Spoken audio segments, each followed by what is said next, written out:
I'm going to put a 100, 200, 2,000% tariff. They're not going to sell one car into the United States. A promise we grew accustomed to hearing from President-elect Donald Trump on the campaign trail, and tonight, Trump upping the ante, vowing 25% tariffs on Canada and Mexico. Also, an additional 10% tariff on China on his very first day in office. The Chinese embassy saying tonight, no one will win a trade war. But how will that order sit with Treasury Secretary nominee Scott Bessent? Well, here's what Bessent said the day after Trump won the election. I would recommend that tariffs be layered in gradually, which would the price adjustment would be over a period of time. Well, back with me, Karen Finney and Michael Singleton. Also joining us, CNN political and national security analyst David Sanger. I'll begin with you. You have said that Scott Bessent would lead the Calm the Markets team, and I wonder, do you think that his presence is strong enough to quell any market concerns? We're about to find out with late night tweets like this. So what do we remember from the first Trump term? In his first week, he turned out a threat just like this about Canada and Mexico. And there was a lot of spurring around. It did not happen. Now, maybe it'll happen this time. Conditions are different. But he has created, Laura, these sort of three distinct teams within his cabinet, each of which have missions that come in some conflict with the other. So the Calm the Markets team obviously gets in the way of Trump's commitments here on tariffs, which could be anything but calming.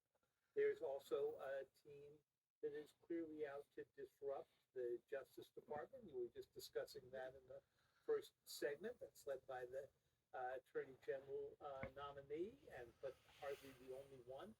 And you've seen a number of other members of that. And then you have Elon Musk running around talking about shrinking the government by $2 trillion a year out of a sort of $6.75 trillion budget. You could wipe out the entire Defense Department and not get to $1 trillion. You could fire everybody who works for the federal government and not get to $1 trillion. So there's a lot of statements that don't line up with the reality. Yeah, I have to wonder. I mean, we're like 56 days away, who's counting, from the inauguration. Why is he making this announcement now?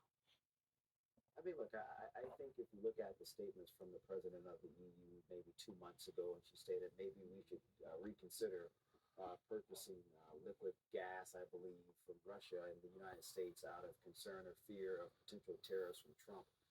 So if the argument is made that it can be utilized as a bargaining tool, if you will, to lower or level the playing field, perhaps there's some evidence to suggest that.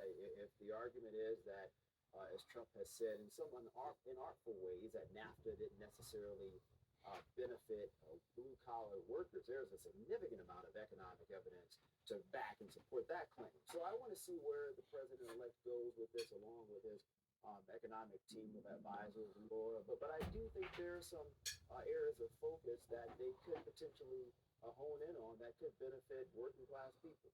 Okay, speaking about this, and I've been interested in seeing just the overall, landscape of his picks. And I know that you've been looking at it in conjunction with not just isolated people, but what it looks like overall. And some of his picks seem to straddle both sides of the ideological aisle, to the point you were raising. You've got Bessent, who raised money for Gore in 2000.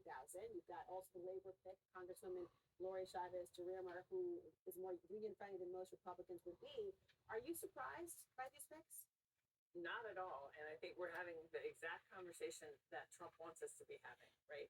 Because ultimately, which is what, though? Which is trying to give him credit, like, RFK Jr., abortion policies.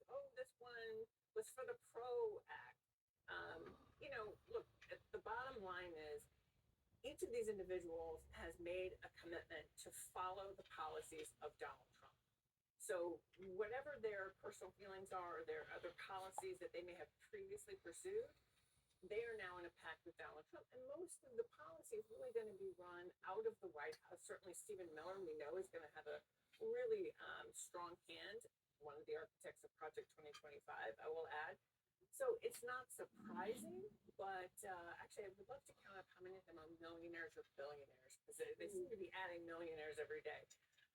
But more importantly, no, look, he wants it to seem like perhaps there is some conflict here or some tension there, but RFK Jr. is not going to be setting policy with regard to abortion, for example. He's more focused on this vaccine mandates and some of the other things that he's talked about. Well, why do you think he's leaving room for these more, I guess, centrist ideas? Is it because he wants to have the image of, having a landscape of ideologies that will benefit a wider swath of Americans, or is it something else? Well, I think it could be a combination of things. First of all, he's always liked this sort of ferment because it keeps all the different factions a little bit uneasy and leaves him as the one decider, right? And while I agree they all have deep loyalty and they would line up, that doesn't mean that there weren't policy fights inside the first term Trump administration. And so we're going to be trying to figure out what those are going to be. But the deepest reason in many ways is he is not somebody who spends a lot of time thinking about cohesive policy. He's very transactional. So if he thinks threatening a tariff, as you suggested, might help him in a short-term negotiation with Mexico or Canada, he's perfectly willing to go do that. He thought that by building some hotels or suggesting that they could be built on the coast of North Korea, he could get Kim Jong-un to give up his nuclear weapons. He's coming back in the office with more North Korean nuclear weapons than they've ever had before. So it's not, if we're looking for consistency here or even deep policy process, it's probably not the presidency for that. Really quickly, the rubber's going to hit the road with regard to prices. People expect that he is going to be lowering their costs, whether they understand how tariffs work or not. And so all of this sort of machinations, if prices don't start to come down, if people don't feel like he's actually making their lives better, that's where, in the court of public opinion, he'll have a lot of trouble. Voters are very results oriented and increasingly impatient with good reason. Thank you so much, everyone. Up next,